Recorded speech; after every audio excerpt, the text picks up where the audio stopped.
Donald Trump's Taiwan call signals rocky and potentially dangerous diplomacy ahead. Donald Trump's phone call with the president of Taiwan is raising alarm among top officials in China, particularly following reports the call was not as impromptu as the president-elect insisted, and signals to some observers that he could plan to employ in international diplomacy the aggressive policies and disregard for protocol that he espoused on the campaign trail.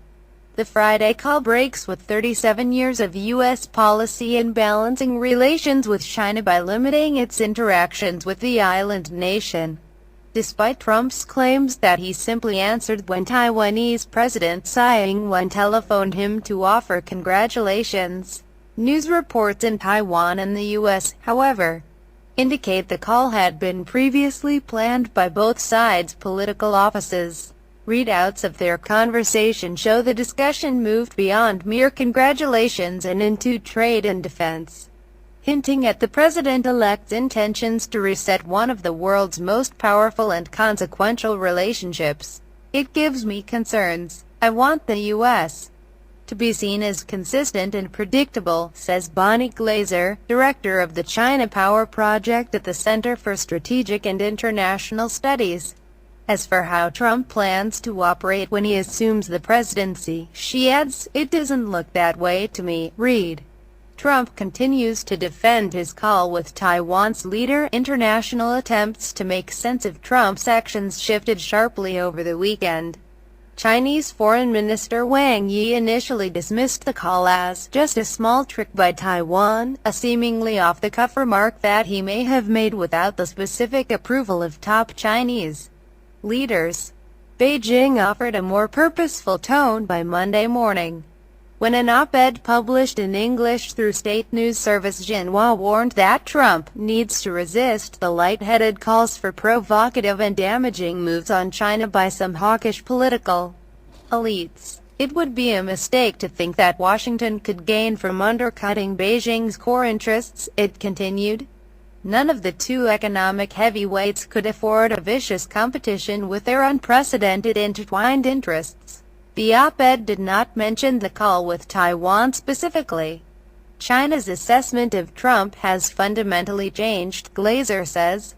They are really quite worried about what policies he might pursue after he becomes president. On Twitter and through his surrogates, Trump has subsequently explained that his departure from a long-standing U.S. policy is fueled by his campaign pledge to offset what he considers actions by China that threaten U.S. economic interests.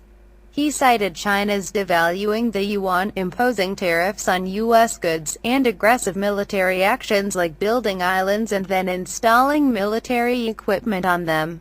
These actions, however, are far outweighed by Trump's exchange with the Taiwanese president, experts say. Taiwan is the wrong place for Trump to carry out his agenda, says Jian Chen, a professor of Chinese-U.S. relations at Cornell University. Trump's language has already damaged his future relations with China, he says, even though he has yet to assume office. "We must take presidents seriously. After all, there are so many bumpy times in U.S.-China relations, and so many presidents have worked through those challenging areas." Trump spoke with Chinese President Xi Jinping on November 14 in one of the president-elect's first interactions with a foreign leader following the November 8 election. He said the U.S.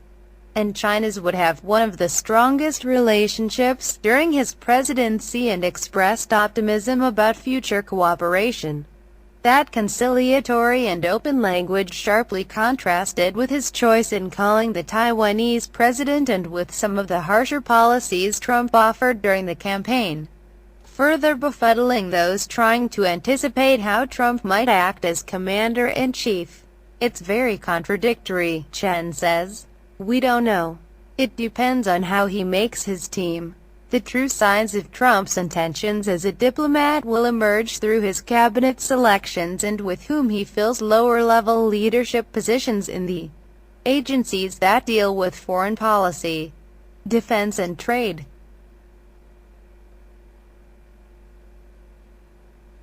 Much of Trump's foreign policy as president has yet to take shape. as the pool for his potential nominees for Secretary of State has grown in recent days from 4 serious candidates to at least 8. Among them are disgraced former Army Gen. David Petraeus and Mitt Romney, the former Massachusetts governor and 2012 Republican presidential nominee. With regard to China specifically, some of Trump's closest advisors have indicated the U.S. should favor relations with Taiwan to offset the rising superpower. Trump's chief of staff, former RNC chairman Reince Priebus, said in 2012 Taiwan could serve as a sound democracy and economic model for mainland China. International relations across the Taiwan Strait have required a delicate balance since the Republic of China government led by Chiang Kai-shek fled to Taiwan in 1949 during the communist takeover. The government in Taipei still claims sovereignty over China, which sees Taiwan as a renegade province, not a separate nation. Only 22 countries recognized Taiwan diplomatically, and largely lost relations with mainland China for doing so.